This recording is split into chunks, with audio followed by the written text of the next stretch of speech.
नमस्कार, आप सभी का स्वागत है। आप देख रहे जीवन 24 और मैं हूं आपके साथ समृद्धि कौशिक। पवन खेड़ा ने हाल ही में प्रेस कॉन्फ्रेंस करी और प्रेस कॉन्फ्रेंस में उन्होंने बीजेपी के ऊपर तंज कसा।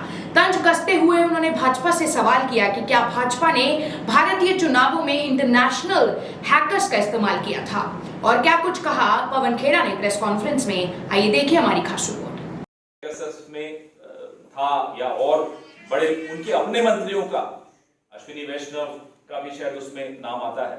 इन सबका आपने डेटा भी विदेशी कंपनी को दे दिया। आप सोचिए कि किस स्तर पर रूलिंग पार्टी इस देश की किस स्तर पर गिरकर राजनीति खेलती। एम्स तो बना नहीं पाए, लेकिन ये जो सॉफ्टवेयर है ना, इसका नाम एम्स है, एडवांस्ड इंपैक्ट मीडिया सॉल्यूशंस। ये इनका कंट्रीब्यूशन है। हम तो एम्स बना बना के खुश होते थे कि हमने एम्स बना दिए पूरे देश में। ये मोदी जी की सरकार इजराइल के साथ मिलकर advanced impact media solution AIIMS लाई है। इसका अर्थ ये है कि हम सब के फोन हैक करना या हम सबको इतनी गलत सूचना भर देना समाज में कि समाज को मालूम ही नहीं पड़े कि सच क्या है, गलत क्या है। अफवाहों का एक तरह से तकनीकीकरण कर देना। जो संघ जाना जाता है अफवाहों का, उनका ताकत ही अफवाहों से आती है। अब उस संघ की सरकार के हाथ में तकनीक आ गई है कि अफवाहों का कैसे तकनीकीकरण हो जाए और कैसे अफवाहें एक क्लिक में पूरे देश में फैल जाएं और लोग उसको सच मानने लगे। और उसका क्या प्रभाव हो सकता है, चुनाव में तो उसका प्रभाव होता ही है, लेकिन सामाजिक शांति और सौहार्द को बिगाड़ने में उसका किस तरह का दुरुपयोग होता है, वो आपके सामने, आपके सवाल। कुछ छाप दिया या कोई फिल्म बना दी, सब विदेशी लोग हस्तक्षेप कर रहे हैं। विदेश में जाकर अपने ही देश की निंदा करने वाले प्रधानमंत्री को तब शर्म नहीं आती जब वो बाहर जाकर अजीब अजीब बातें करते कि शर्म आती थी इस देश में पैदा हो। और उसके बाद देश में सोशल मीडिया पर देश के चुनावों को, देश के लोकतंत्र को प्रभावित करने के लिए आप इजराइल की एजेंसीज को बुला लेते हैं, तब आपको शर्म नहीं आती। तब देश के लोकतंत्र को कोई खतरा नहीं है, तब विदेश से कोई हस्तक्षेप नहीं हो रहा क्योंकि आप कर रहे हैं। पेगासस के वक्त आपको तब नहीं याद आता कि आप विदेश की सहायता लेकर अपने ही देश के महत्वपूर्ण व्यक्तियों के फोन्स को हैक करा रहे हो। ये एक खतरनाक दौर से हम गुजर रहे हैं जिसमें देश वाकई खतरे में आ गया, देश का लोकतंत्र खतरे में आ गया। और ये जो बार बार दुहाई देते हैं कि साहब फॉरेन कॉन्स्पिरेसी, ये हिंदुस्तान में सरकार में बैठकर फॉरेन की कंट्रीज के साथ मिलकर कॉन्स्पिरेसी कर रहे हैं हिंदुस्तान के लोकतंत्र के खिलाफ। आज मैं अभी अपनी साथी सुप्रिया श्रीनेत जी से आग्रह करता हूं पहले कि वो मामला क्या है ये इजराइल का, उस पर कुछ खुलासा करेंगी और फिर हम अपनी चर्चा जारी रखेंगे। सुप्रिया जी। धन्यवाद पवन जी, आप सबको मेरा नमस्कार। और जैसा कि पवन जी ने कहा कि जो अंतरराष्ट्रीय साजिश की बात करते हैं वो देश में रहकर देश के खिलाफ अंतरराष्ट्रीय ताकतों, 5 राज्यों में भाजपा की सहायता करी थी। फिर पेगासस का मामला सामने आया जिसमें विपक्ष के बड़े नेताओं पर, सुप्रीम कोर्ट के न्यायाधीशों के इर्द गिर्द, इलेक्शन कमिश्नर्स के आसपास और अपने ही लोगों पर जासूसी कराई गई। और अब ये जो नया मामला सामने आया है ये एक बड़ी खबर है और ये खबर बताती है ये एक कंसर्टेड एफर्ट था जिसका एक्सपोजे इंटरनेशनल जर्नलिस्ट ने किया है। और कुछ भी कहने से पहले मैं लिखकर दावा कर सकती हूँ कि इसको भी अंतरराष्ट्रीय साजिश बोला जाएगा, लेकिन इसमें क्या पता चला है वो जानना और समझना बहुत जरूरी है।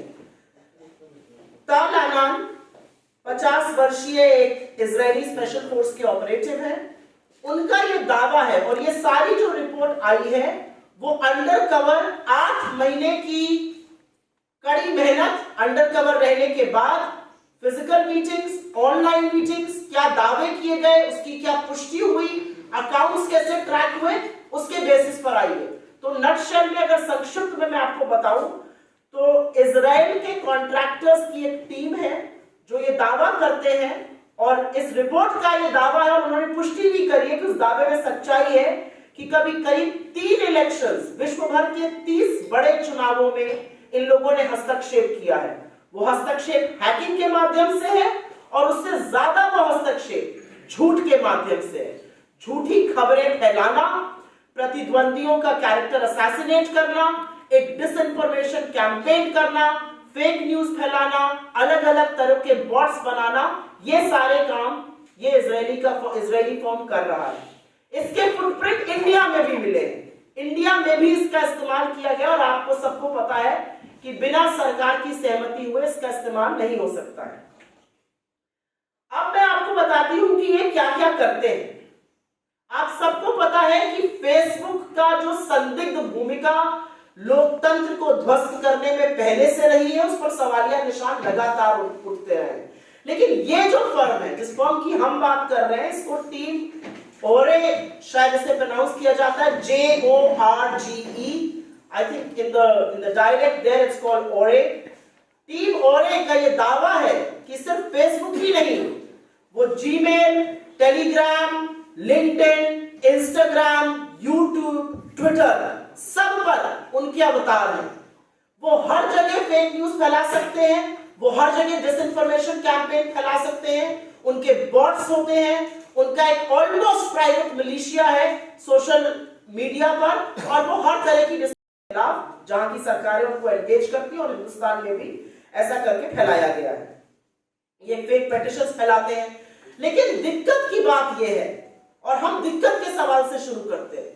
दिक्कत की बात यह है कि जो इनका मोडस ऑपरेंडी है, जैसे ये ऑपरेट करते हैं, वो टोटल इमेज, टोटल मिरर होता है भारतीय जनता पार्टी के आईटी सेल में। और मैं छोटा सा उदाहरण आपको दे देती हूं। एक फेक न्यूज, एक डिसइंफॉर्मेशन कैंपेन किसी छोटे से अकाउंट से, जिसके 10 या 20 फॉलोअर होते हैं, ऐसे अकाउंट से लगा दी जाती है। उसके बाद जो पूरा राइट विंग इकोसिस्टम है, वो उसको फैलाना शुरू करता है। भारतीय जनता पार्टी के चुने हुए सांसद, विधायक, मंत्री, बड़े बड़े ऑफिशियल्स उसको शेयर करते हैं, उस फेक न्यूज को, उस डिसइंफॉर्मेशन को। और उसके बाद जो अधिकांश मीडिया है, स्पेशली जो नोएडा के कमांडो वॉरियर एंकर है, वो उसको गॉस्पेल ट्रूथ, सत्य वचन मानकर अपने टीवी चैनलों पर लगा देते हैं। उस पर पूरी शाम, पूरी रात, पूरे दिन बहस होती है, एक नैरेटिव बिल्ड किया जाता है, लोगों के दिमाग में एक ये संशय डाला जाता है। और उसके बाद जब इसका पर्दाफाश होता है, तो ये सब लोग चुप बैठ जाते हैं, क्योंकि the damage has been done. और मैं आपको एक उदाहरण से ये बता देती हूं। ये फोटो है मिस अमूल्या लियोना की। इन्होंने ओवैसी जी की किसी रैली में, उन्होंने ओवैसी जी की किसी रैली में पाकिस्तान जिंदाबाद के नारे लगाए थे। हमारी केरला स्टूडेंट यूनियन एसोसिएशन की जो मीवा जॉली जी है, वो राहुल गांधी जी से केरला में मिली, उनके साथ चली। एक छोटे से ट्विटर अकाउंट ने ये फेक कैंपेन शुरू किया कि पाकिस्तान जिंदाबाद के नारे लगाने वाली लड़की राहुल जी के साथ आई है। इसको तुरंत राइट विंग ने पिकअप किया, भाजपा के हैंडल्स ने पिकअप किया, उनके फेक न्यूज सरगना की टीम ने पिकअप किया, तमामों मंत्री, तमामों एमपीज ने इसको पिकअप करके ये फेक न्यूज कैंपेन चलाई। फैक्ट चेक जब हुआ तो सच सामने आया। लेकिन उस दौरान ये व्हाट्सएप पे, ये टेलीग्राम पर, ये मेल पर, ये हर सोशल मीडिया प्लेटफॉर्म पर झूठ फैलाया जा चुका था। ये तो झूठ हो गया कि आप किसी का कैरेक्टर असैसिनेट कर रहे हैं, आप राहुल जी पर बेकार का आक्षेप लगा रहे थे।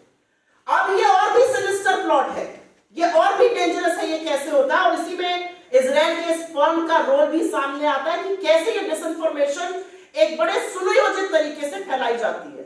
आप सबको याद होगा उदयपुर का कन्हैया हत्याकांड, उसने सबकी रूह हिला दी थी।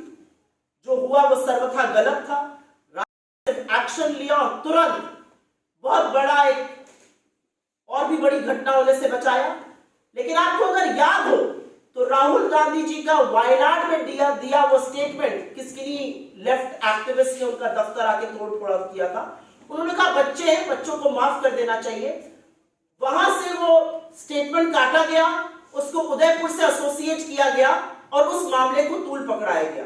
और इस मामले को फैलाने वाले भारतीय जनता पार्टी के चुने हुए सांसद और उनके मंत्रीगण थे। जब पर्दाफाश हुआ तो ट्वीट्स डिलीट हुए। लेकिन असलियत ये है कि इस तरह का नैरेटिव एक आतंकी घटना को लेकर समुदायों में विषाक्त फैलाने पर हो रहा था। और इसीलिए कुछ सवाल है जो हम लोग जरूर पूछना चाहते हैं, क्योंकि ये पैटर्न एक है। 2016 में एक खबर आई थी, आपको याद हो, सैन बर्नार्डिनो शूटिंग के बाद कि कैसे एप्पल ब्रेक नहीं कर रहा था सॉफ्टवेयर। तो इंडियन गवर्नमेंट ने भी उस समय इजराइल की एक कंपनी थी सेलेब्राइट, उससे एक सॉफ्टवेयर खरीदा था। तो बहुत सारे सवाल हैं, लेकिन संक्षिप्त में हम सिर्फ कुछ ही सवाल आपके सामने पूछना चाहते हैं। सबसे पहला सवाल यह है कि इतनी बड़ी खबर आई है कि एक इजरायली फर्म 30 जगह चुनावों के साथ हेराफेरी करता है, हैकिंग करता है, डिसइंफॉर्मेशन कैंपेन करता है, जिसमें भारत भी शामिल है। मोदी सरकार की ओर से चुप्पी क्यों है? आप फेक न्यूज के बारे में क्या करना चाहते हैं?